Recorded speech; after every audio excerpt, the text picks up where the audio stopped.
Hey, welcome back to Silver Dragon Crafts, a channel where I build dioramas and other associated projects, usually along the lines of Dungeons and Dragons or medieval times. But this one is part 2 of a instructional video which we started a while ago. I'm sorry I disappeared for a while.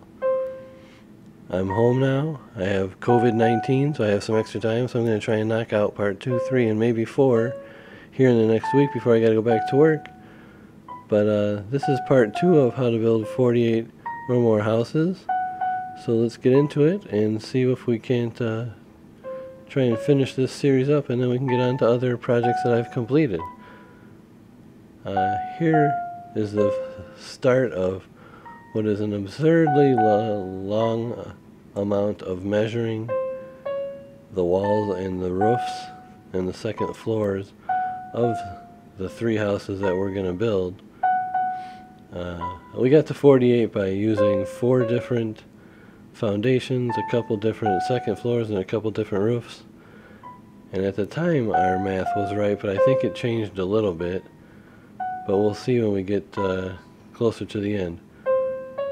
And also, as we go through some of this measuring and cutting,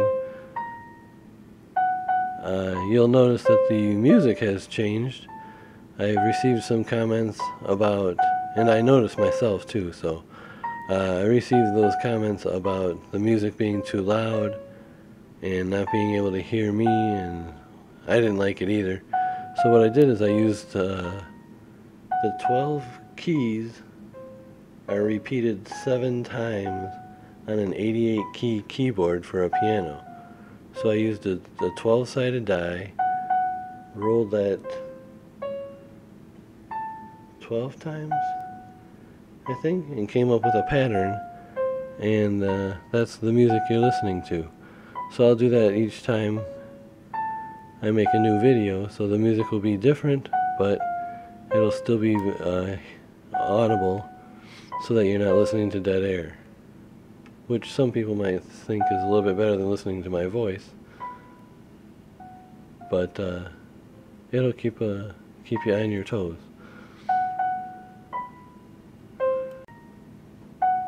Alright, as you can see here, we're still measuring and cutting.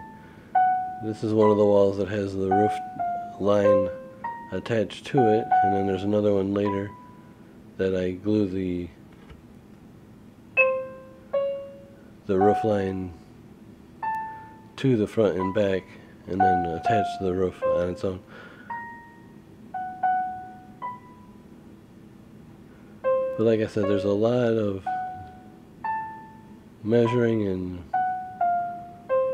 not a lot of pasting. I should have deleted this out, but it kind of shows you how much is involved when you actually want to start building a house or two, or if you want to build like a cityscape.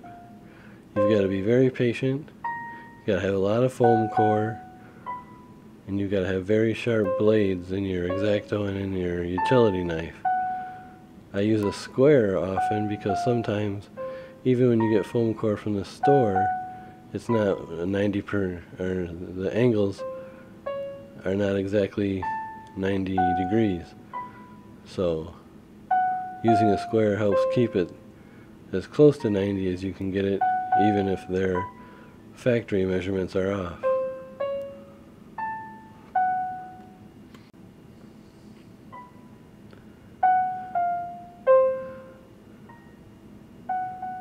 I'd like to welcome all the new subscribers. I see that we're up to almost 290 subscribers, and that's great.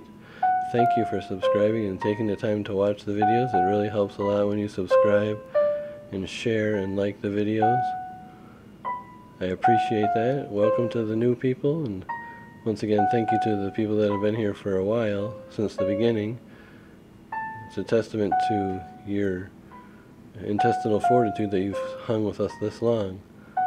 Alright, here's where we're just going to do the black paint and Mod Podge from Jeremy at Black Magic Craft. We do this to seal in the foam and protect it for future wear and tear. It also provides a very nice base coat for your next layer of paint, and it gets deep into the crevices and whatnot so that your shadows and your deep pockets are not yellow or pink or the foam board white. So make sure you get all the way in there and get all the cracks and crevices nice and filled in, and your patience will be rewarded. The finished product will have no strange colors sticking out. It'll be nice and black for the deep dark shadows and whatnot. So bear with me while we paint all the foundations. We went from little bricks to big bricks to hand-hewn bricks, and then there's the river rock that we started with. So we're going to paint all those up, and we'll keep going from there. So for now, sit back and enjoy the music and watch me paint unnecessarily too much stuff.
I think I changed it from 3 inches to 2 3/4 here, just because it looked like it was a little bit off. I'm not 100% sure why I did that. 3 to 5 or 3 by 5 usually works for me when I build a house for one of my scenes, but we'll see what happens. And then something changed to 1 3/4. I'm guessing that was the 1.5 inches for the roof line too.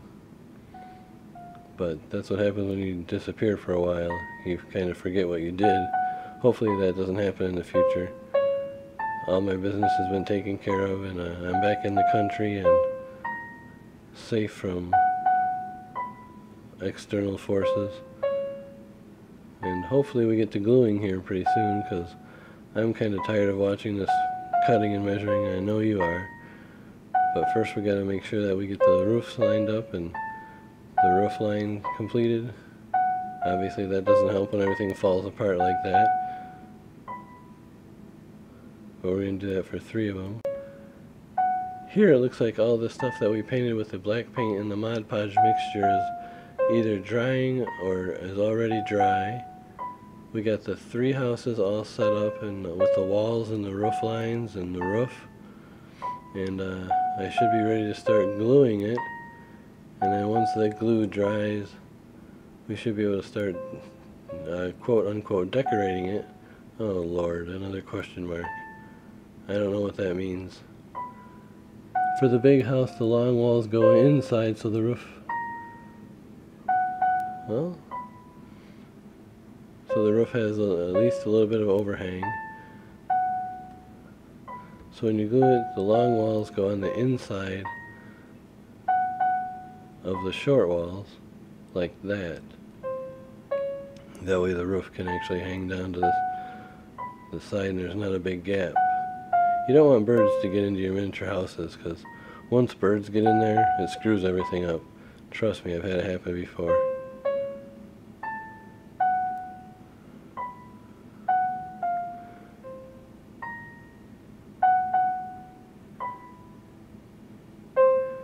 Here I'm just drawing for the doors and the windows. Takes a couple measurements to make sure that they're all centered and in the proper location. Then you really want to make sure that you have a sharp blade on your X-Acto knife or your cutting knife. Just because if you don't, it's going to pull at the foam and it's going to rip it. and it's not going to look anything like you want it to. So always make sure that you have a very sharp blade at the beginning of each project. We'll see how it looks. We'll see if I had a sharp blade here or not. Obviously not. So do as I say, not as I do. Well, that came out pretty good. And it looks like it's about the right size. That's my Medusa that I use for measurement to make sure that the houses are the right proportion. And then the long sides are on the inside of the wall. And that one's almost done. Gotta let the glue dry, or we gotta put the glue on it first. Gonna shore up the windows to make sure those look good. Those are nice and square and centered.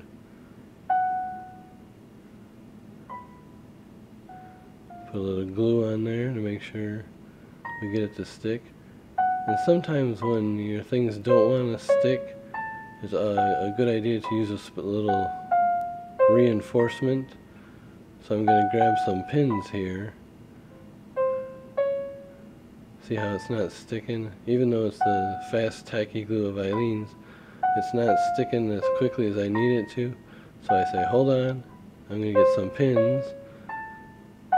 And if you pin the corners together, make sure you take the pins out before the glue sets 100%. Because if the glue dries around your pin, you're in trouble. It's going to tear a whole bunch of foam with it when it comes out. So as soon as it sets and before it dries, make sure you pull those pins out.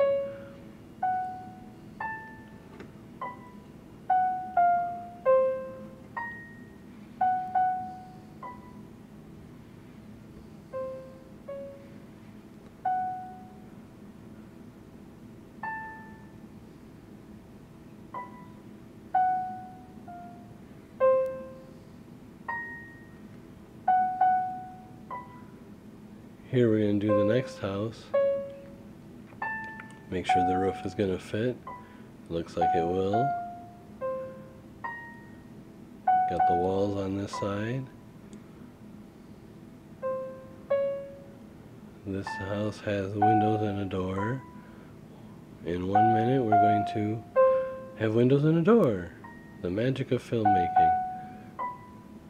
So that was the same way, measuring all kinds of lines to make sure that they're centered and above and below each other next to, and there's an equal space on each side. Then we get the glue going so we can try and glue this one together. Our goal here is to try and get the 3 houses glued and put together so that the next video we can start painting. Because goodness knows we don't need to view any more measuring or cutting.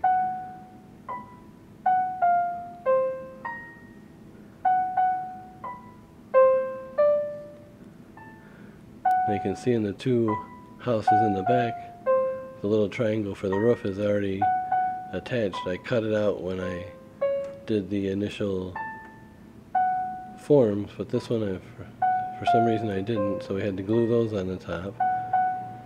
And while that glue is drying, we're going to start painting some of the foundations. So here's a little khaki to go on the river rock. The river rock's not really gray, it's more different colors that you would find in nature. So I started out with a khaki, and then we'll paint some of those a different color. I like to leave some of the black showing for the crevices and where the mortar would go, or where the mud that they used as mortar would disappear and it would be deep dark crevices for where the spiders go. And then we switch to the gray for the bricks, because bricks aren't really khaki, more the gray area. So finally we're going to get to the painting, and hopefully soon we'll get to the point where we can actually paint something on the actual 3 houses that we're trying to build.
This is kind of a heavy dry brush or a light overcoat for the bricks and the hand-hewn bricks. I believe we're going to do one more gray after that, so bear with me on that. Here, I believe that a lot of wood actually turns more of a silver tone than a different brown tone when they get older, so I use the gray on the wood that we're going to use for the roofs as well. Here we're finally getting to the point where I was talking about earlier, where we paint the river rock different colors. I saw Jeremy do this at Black Magic Craft with his Hag's Hut, I believe it was, where he used different colors from nature for a couple of the different rocks. It looks a little bit weird at first, but when you get done and you do the weathering portion of it, it looks really good. I mean, it looks a little funky right now because of the difference of colors and variance and the brightness, but like I said, when you do the weathering, it'll look really good. So be patient, follow the steps, you'll be happy with the outcome.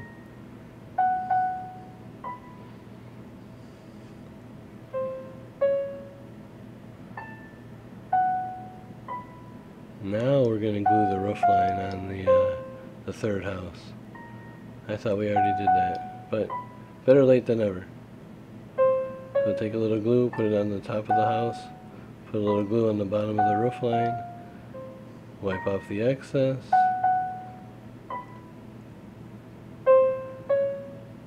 do the same for the other side, and struggle with it to make sure it stands up straight.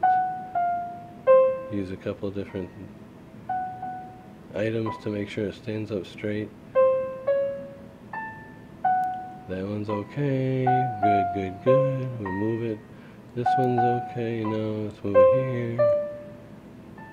Let's put this one over here to make sure that stands up straight. We'll put that one there to make sure that one stands up straight. And here's what the river rock wall looks like prior to the black wash.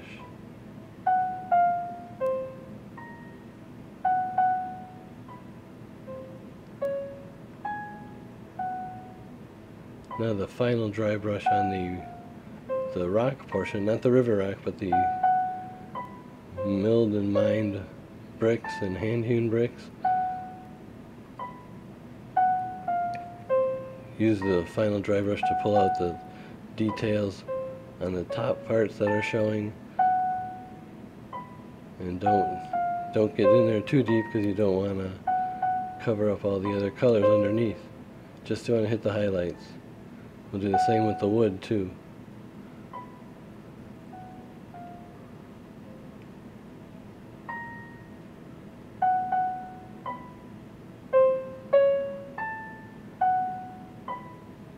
Little khaki dry brush for the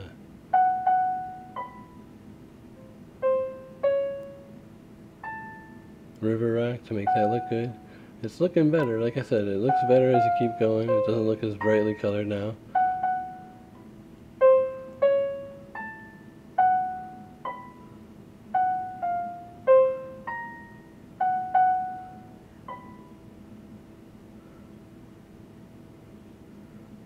A little final touch up for the wood that we're going to use. Oh, gotta make the music start again. Gotta love that randomly generated by dice, just like everything that happens in Dungeons and Dragons. Randomly generated music. That way nobody can claim a copyright on it.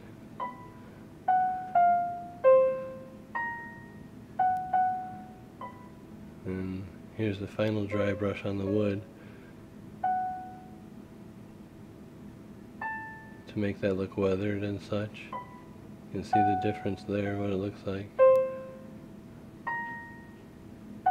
I'm thinking I abandoned the gray idea and went with the brown dry brushes instead of the gray. Here's a black wash. Typically a black wash is 10 parts water, 1 part black paint or whichever paint you want your wash to be, and then a drop or two of Flow Aid from the dishwasher stuff. And this will really make the cracks and crevices dark, and it'll keep the highlights highlighted, I guess. But it's definitely one of the basic weathering techniques. And then as a final gesture, I'm going to use this wicker white as a final dry brush on the bricks and the river rock to really hit those very high highlights, just to make it look like the sun is shining on it. Just go one direction, go down, and just real briefly touch at it. Don't overdo it. You kind of got to trust yourself and trust the technique that it'll work. So yeah, you think you want to go a little bit further, but like, nope, put it down, don't touch it anymore. Good job. That's good. Don't touch it no more. No, put it down. Put it down. Thank you. And I decided not to do the wood. All done. Here's a couple finished shots of the river rock, the small brick, the larger bricks, and the hand-hewn bricks. So those are the houses that are going to get some of those in episode 3, I hope, for the love of all that is good and holy. But hopefully that's coming up soon. But thank you for watching. Part 3 will be coming out hopefully this week as I'm home from work with COVID. Subscribe, hit the bell, share, put ads in the paper, shout from the mountaintops, rent a billboard. It actually does help. And if you have any comments, go ahead and make them down below. Thank you for watching. Have a nice day.